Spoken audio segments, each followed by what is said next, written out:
Hey friends, welcome back to the Finding Peace in Your Pieces podcast. We're here today. We're going to talk about something that I've been having a lot of personal conversations with, a lot of different friends reaching out about this topic, and that is anxiety. Something that I want to tell you, and you're going to hear me probably say this again, is that anxiety is not the problem, okay? Anxiety is not a diagnosis. Anxiety is a symptom. Anxiety is a signal telling you that there is something going on and we need to fix it. A lot of times people will treat anxiety like it's their identity, like it's something that they can't get away from. The thing is, though, is that none of us were born with anxiety. Anxiety has history. It has roots. It came from somewhere, and it's our job to figure out where it came from, why it's there, and then put in practical steps and tools in place to be able to help us overcome it. So where does it come from, right? Anxiety comes from one of two places. Either it comes from trauma, past wounds, things that we've been through, things we've experienced, things that happened,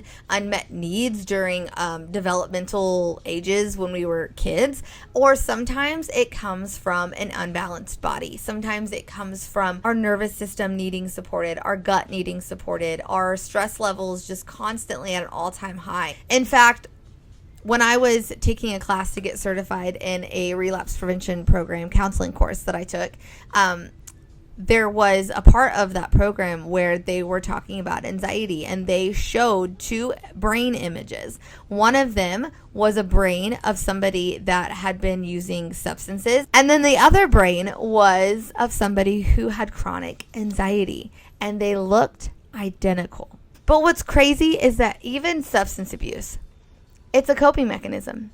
Anxiety becomes a coping mechanism. We don't see it that way. It's not treated that way, but it is.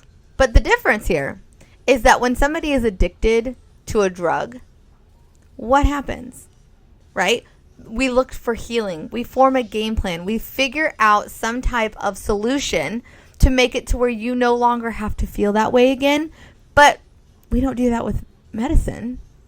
I mean, maybe in certain situations there might be something to help, like, deal with a symptom of like when you're like detoxing or when you are having withdrawals or things like that. But a medicine isn't going to make you not addicted, right? It's the same with anxiety. We should not just be heavily medicating this. I'm not saying that we should never medicate it. There are going to be certain situations where it needs to be temporarily, though.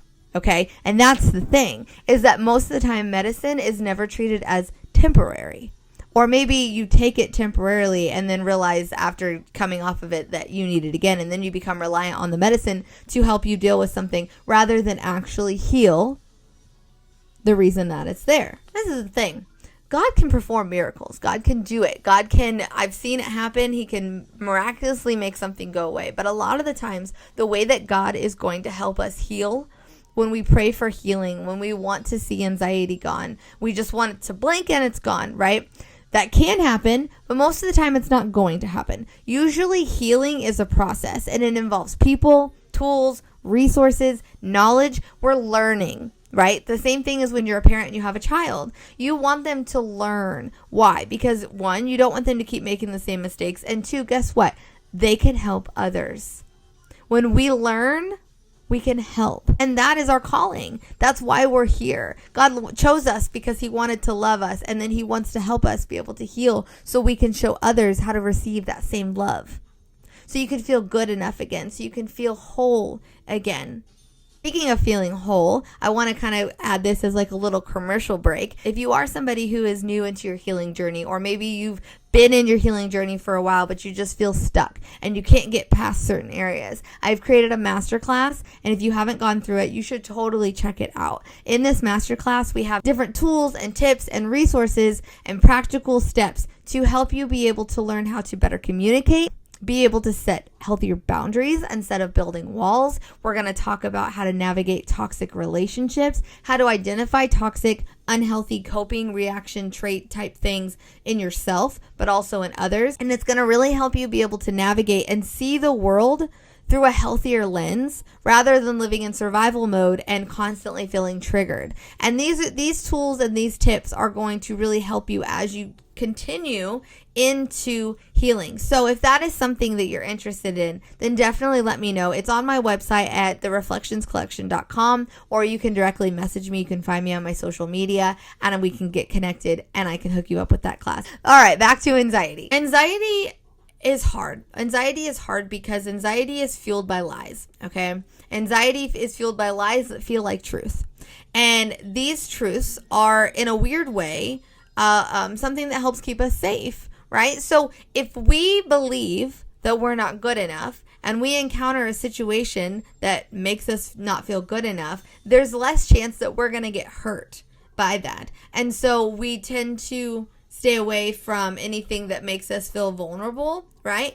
And so what we need to be able to do is go back and find healing. So if your anxiety is trauma-based, if it is something that is a need that didn't get met or a repetitive situation that kept happening and it caused you to believe certain things and caused you to feel stuck in certain patterns, then what we need to be able to do is go and find truth.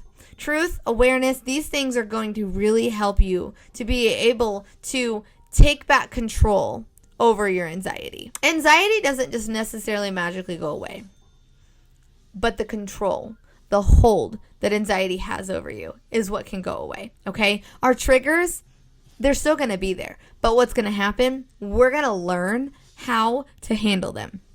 We're going to learn what to do when we feel them. And that is going to be the difference. And so you might still have moments where you feel anxious, but you're going to be able to quickly come back down and realize what is truth, what the truth of the situation is, and you're going to be able to take back control over your health. But the thing is that not all anxiety is from trauma. And some, even when it is, whether it is or it isn't, it doesn't matter. Because what happens is our body starts to respond to it, starts to rely on it, starts to get high off of it. Then we start getting into unhealthy habits that we shouldn't get into. Maybe we're not eating enough. Maybe we're not sleeping well. Maybe, we're not drinking enough water. We stop taking care of ourselves. And when that happens, when our gut is not supported, when our nervous system is not supported, when our cortisol levels are off the charts, right? These things are going to make it impossible. You can have all the game plans, all the truth, all the healing, all of it. You can have the accountability, everything. But if your body is unbalanced, you're not going to be able to fully heal. You have to do both. You need to balance your mind with truth, right? You need to not be so weighted down by past lies and all of that.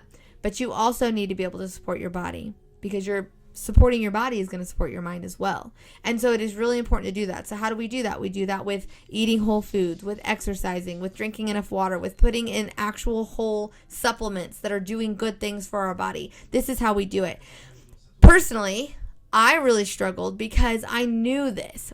I knew that I needed to take care of myself, but my mental health was so down, was so bad that I didn't have the time or the capacity to take care of myself. But here's the positive. Here's the happy ending to your story, is that you can be free from this. This is not something that has to have a hold on you. This is not something that you're going to live with the rest of your life. The only time you will is if you don't do anything about it. You need to get up. You need to make a decision. Even if that decision is to send me a message, you need to do something proactive for your health. And then each step is a step in the right direction, right? We get you a game plan. We do some one-on-one coaching, whatever it looks like. We build you a game plan. We form that accountability, and you just start implementing it one step at a time. It doesn't have to be overloading. It doesn't have to be overwhelming. You can do this. You can feel free mentally, physically, spiritually, all of it. You can feel whole. And I recently heard in a podcast, she said, good is the thief of great. Don't settle for good.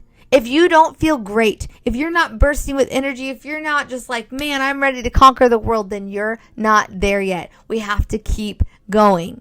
I want you to find peace and joy in all areas of your life again.